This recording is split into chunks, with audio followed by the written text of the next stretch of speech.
Okay, so kita continue kita punya last topic, part 2. This thing. So for today, at the end of this lesson, you all should be able untuk define satu lagi term iaitu programming paradigm. Programming paradigm. And then di bawah programming paradigm ni ada a few juga yang you kena memorize dan you patut dapat differentiate lah paradigm yang ada di bawahnya, iaitu procedural, object oriented dan juga logic. So ada tiga di bawah paradigm. Selain daripada two types of programming language yang sebelum ini, you all patut tahu bahawa programming language juga dikategoriskan mengikut dia punya approach, okay? According to the approach they use to solve a problem. Okay, apa itu programming paradigm ni? So definitionnya adalah it is an approach to solve problem using some programming language. So programming paradigm ni maksudnya approach lah. Selain daripada perkataan paradigm, dia maksud lainnya adalah approach, pendekatan dia. Apa pendekatan diambil oleh setiap programming language tadi untuk solve the problem? Solve the problem ni apa sistem yang nak bina, apa program yang nak bina, nak solve the problem, pendekatan yang macam mana dia nak guna. So itu adalah maksud secara general programming paradigm.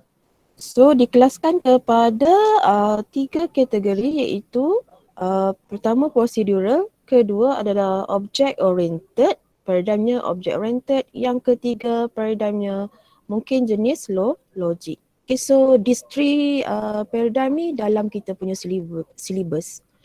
But out there, di luar sana, maybe ada lagi paradigm lain yang you akan jumpa term dia lah. Term-term lain lah. So for our syllabus, only these three lah yang you akan pelajari. So madam refer to the notes given to you lah. Semuanya ringkas sahaja actually. So let's look at together lah. Pertama, diberi table di situ. Row pertama sekali, ia adalah definition atau description. If soalan nak define procedural language, you kena beri this one lah. Atau describe procedural language, you kena give this answer yang panjang ni. Okay. So apa itu procedural paradigm? Okay, procedural programming paradigm, it is based on the concept of modular programming ataupun the procedure call. Procedure tau procedure? Cara. Okay, cara. Lagi? Cara tu dia ada step-step dia kan? Kan, steps kan? Langkah-langkah, betul. Langkah-langkah boleh, step-step boleh, cara boleh. Cara tu kita akan terangkan langkah by langkah atau step by step. Macam tu lah prosedur ni. So, programmer di sini dia akan pecahkan ke problem tadi, problem yang nak diselesaikan tadi kepada beberapa prosedur. Itu cara programmer tengok problem tadi. Kalau topik 6 hari tu, madam nak you all berada dalam team development kan? Team pembangunan sistem kan? So untuk topik 7 ni you nak faham, you kena letak diri you as programmer lah. So untuk procedural, programmer akan tengok problem tadi, dia akan pecahkan kepada beberapa prosedur, dia ikut prosedur. Kalau object oriented pula macam mana? Object oriented programming, dia tengok, programmer akan tengok based on objects and class. Can you name me an object? Contoh objek. Book. A place. Maksudnya programmer di sini kalau dia nak solve problem menggunakan paradigm ini, dia akan fokus kepada apa objek dan juga kelas. Kalau procedural, dia akan fokus pada apa yang kena buat. Contohnya nak kena kira gaji bersih ke, nak kena program tu nak kena kira apa lagi, total sales ke. Faham tak? Dia fokus kepada prosedur. Nowadays object oriented banyak lah. Awal-awal dulu procedural language yang banyak. Procedural programming language yang banyak. Irfan tanya prosedural ni ada guna lagi ke sekarang? Ada lah, memang ada. It depends on the problem yang kita nak solve. Problem tu masalah contohnya macam nak bina sistem macam library ataupun adakah sekadar nak buat program calculation je ke, nak buat app simple saja ke. Dia tengok problem kita nak buat apalah. So daripada problem tadi tengok mana yang sesuai. Contoh prosedural tadi tu apa ya? Saya tak berapa clear. Contoh prosedural nak kira gaji bersih ke? Itu dikira prosedur lah. Apa tata cara nak kira gaji bersih? Kalau library system, maybe dia fokus kepada prosedur pinjaman. Macam tu. Dia fokus kepada apa benda yang terlibat, prosedur-prosedur yang terlibat dalam sistem tadi. Jadi nanti programmer akan pilih programming language yang sesuai lah. Faham tak ni? Yang kita belajar ni. Kalau lah problem tu dia nak selesaikan secara object oriented, dia kena pilih programming language yang jenis object oriented lah. Okey, satu lagi paradigm adalah logic. Logic programming. Logic ni dia lain sikit daripada procedural dengan object oriented tadi. Logic programming ni adalah set of sentences in logical form expressing fact and rules about some problem domain. Logic programming ni dia ada dua part. Dia ada dua bahagian. Satu dia bagi fakta, kemudian dia bagi rules. You hanya hafal je lah sebenarnya sekarang ni. Betul tak? Sebab tu dalam nota you hanya ada yang ni je. Tapi kalau you all nak tahu, nak tengok apa fact dengan rules, madam boleh bagi tahu. Kita pergi pada contoh. So bila programmer decide untuk solve problem menggunakan kaedah paradigm procedural, so problem tadi dia akan pecahkan kepada prosedur-prosedur macam ni lah. Ni nampak gambaran macam ni. Dia hanya fokus kepada step by step penyelesaian masalah tadi. Ni contoh ada kat buku you all pun dah ada lah. Untuk prosedural ni kalau kita nak solve secara prosedural, kita boleh guna programming language, Fortran, Argol, COBOL, Basic, Pascal, C. Banyak lah madam letak di sini. Madam bagi bentuk rajah di sini supaya you all takut soalan bagi diagram tau. Soalan bagi diagram dalam bentuk macam ni, you all kena tahu yang ni adalah paradigm jenis procedural. Because you all kena nampak dia adalah penyelesaian secara step by step. Ataupun mungkin dia akan pecahkan kepada beberapa sub. Contoh macam ni. Kalau macam ini pun diagramnya, nampak ni semua? Kadang-kadang hilang ni mid ni. Kalau diberi diagram yang sebegini, satu problem tu dipecahkan kepada sub. Ia juga adalah jenis prosedural. Nah, boleh? Dia nampak hierarki tu prosedural lah. Nak selesaikan tu means programmer boleh pilih tahu sekarang ni. Nak selesai sesuai guna cara prosedural ke, object oriented ke, dia boleh pilih. Ciri-ciri prosedural ni, data dengan function ni dia terpisah. Kalau object oriented, dia fokus kepada apa tadi? Object. Dan dalam objek ni baru dia tengok data apa ada dalam objek tersebut dan prosedur apa yang objek tadi terlibat. Ciri yang nyata object oriented ni data dan dia punya prosedur tu bersama. Duduk sekali. Macam ni lah, macam dia tulis di sini. Contoh objek di sini adalah employee. So apa data yang terlibat dengan employee? Maybe ada nama, umur, itu data dia lah. So apa prosedur yang employee ni mungkin terlibat? Mungkin dia terlibat dengan payroll program. Dan juga dia mungkin terlibat dalam health benefit program. Payroll ni gaji. Program bayaran gaji. Yang ni program untuk apa dia punya faedah-faedah benefit yang dia dapat macam tu lah. Jadi kedua-dua program yang small program ni, dia akan gunakan objek employee akan terlibat lah nanti masa programming nanti. Masa membina program nanti. Ini prosedur lah. Contoh prosedur yang employee terlibat adalah payroll program dan juga mungkin health benefit program. Ini data. Data prosedur. Health benefit ni macam company provide health insurance payment macam tu lah. Contoh sekarang yang madam bagi ni maybe sebuah organisasi dia nak buat sistem yang besar lah. Yang di bawahnya ada payroll program, di bawahnya ada health benefit program.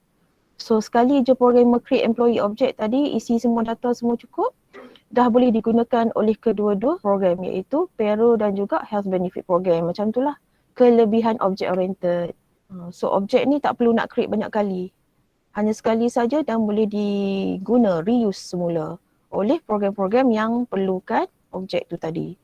So programming language yang gunakan object oriented adalah Java, C++, Python. Mana yang Madam bagi ni, you all cuba ambil lah. Perl, Ruby. Okay, so object oriented ni dia kenapa banyak diguna pakai sekarang? Sebab dia ada advantage ni lah yang Madam cakap tadi. Once you create satu objek, you boleh guna pakai di mana-mana program. So dia akan avoid programming redundancy, mengelakkan pengulangan kerja lah. Tak perlulah programmer nak create maklumat tentang employee tadi tu banyak kali. Program payroll nak kena create objek employee, dekat program health benefit tadi pun nak kena buat satu lagi employee. Tak perlu kalau pakai object oriented punya programming language. Tapi kalau pakai procedural, perlu tak create?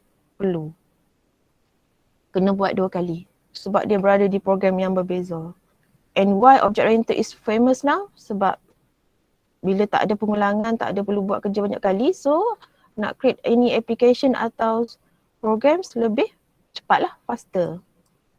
So I show you beza antara you nak recognize dia jenis procedural ke object oriented, you tengok macam ni lah contoh. When you see something yang macam data and ataupun prosedur tu bersama, dia kekal bersama, dia adalah object oriented. Ini data berasingan daripada prosedur atau function, so dia adalah procedural.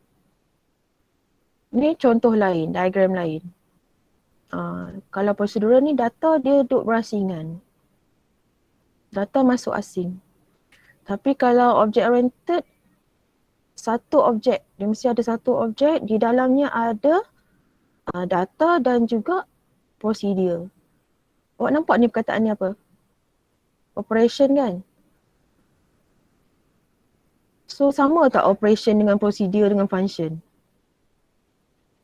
Yang sepanjang awak jumpa dalam slide Madam tadi. Sama. Operation ni barulah kan, tapi adakah dia lebih kurang sama dengan prosedur? Operasi-operasi yang nak buat kat atas staff, samalah. Samalah. Kadang-kadang dia pakai operation, kadang-kadang dia pakai function, kadang-kadang dia pakai apa lagi satu? Prosedur tadi. Boleh juga. Samalah maksud dia. You jangan expect soalan akan keluar macam, mesti sebiji-sebiji macam dalam nota. That's why Madam dedahkan you all dengan semua ni. Macam mana nak kenal dia adalah object oriented? Make sure ada objek lah. Ada gambar objek ke, ada tulisan objek ke, you kena tahu this one is object oriented.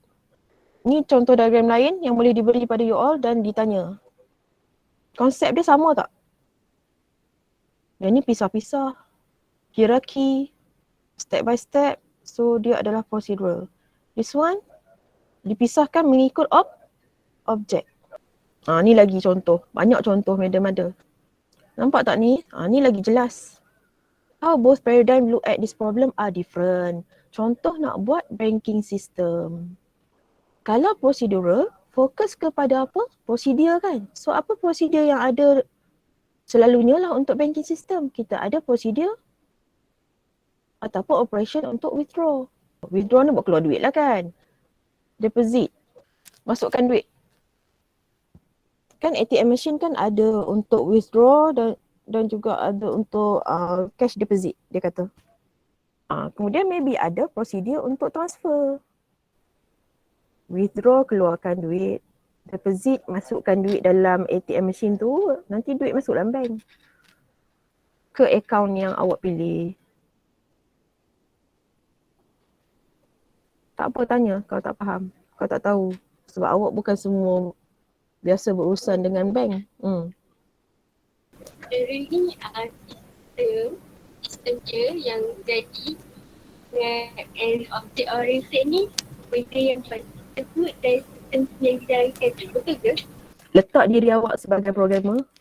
Bila awak nak buat banking system ni, bila awak pilih untuk selesaikan secara prosedural, awak akan tengok pada prosedur-prosedur dia. Apa dalam banking system ni, apa benda yang berlaku berlaku dalam aktiviti dia lah. Bahasa mudahnya, aktiviti apa yang patut berlaku dalam sesuatu banking system. Mungkin ada withdraw. Jadi awak akan fokus pada program untuk withdraw. Awak akan fokus pada program, bangunkan program untuk masukkan duit. Awak buat coding dia lah. Awak akan buat coding untuk buat transfer. Fokus kepada apa?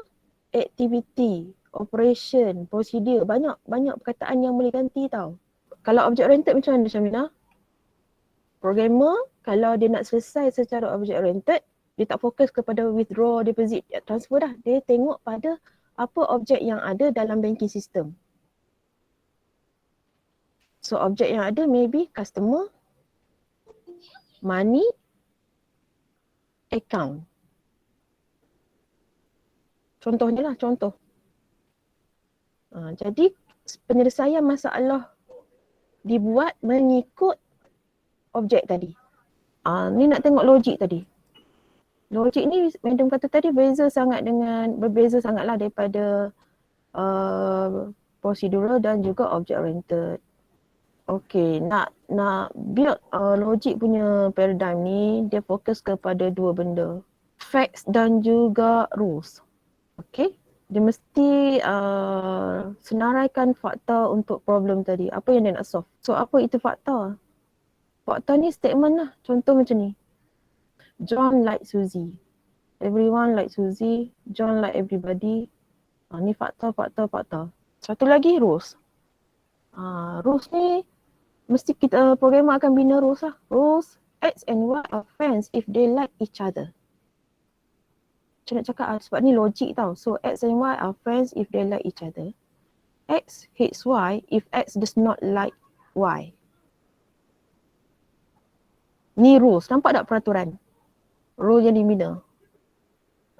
X and Y are enemies if they don't like each other. Ini rules yang dibina dalam programming logik lah. So mesti ada dua ni. Fact satu and then ada rules. Jadi nanti bila program ni di-run-kan, kita boleh test lah output dia. Apa hubungan antara, siapa tadi? Tak apa, yang penting you all tahu yang logik ni dia bermain dengan fakta dan juga rules tu je. Cuma you all nak tengok apa benda fakta, apa benda rules. Logik ni sesuai untuk sistem artificial intelligence. Dia tak sesuai untuk semua situasi. So bila baca rules ni, adakah bila kita masuk data, adakah Jane mother of Paul? Check fakta. Betul tak fakta? Facts dia. Kita baca Jane mother of Paul. Macam tu. So nanti bila kita run the program, kita bagi statement Jane mother of Paul tak? So jawapan yang keluar daripada program tadi adalah yes. Differences between procedural, object-oriented and logic programming. You just hafal dia punya definition sajalah dan boleh digunakan untuk jawab soalan differences. This one madam tambah lagi. Kalau soalan subjektif dia nak sampai 2 perbezaan. So you boleh ceritakan dia punya konsep dia lah.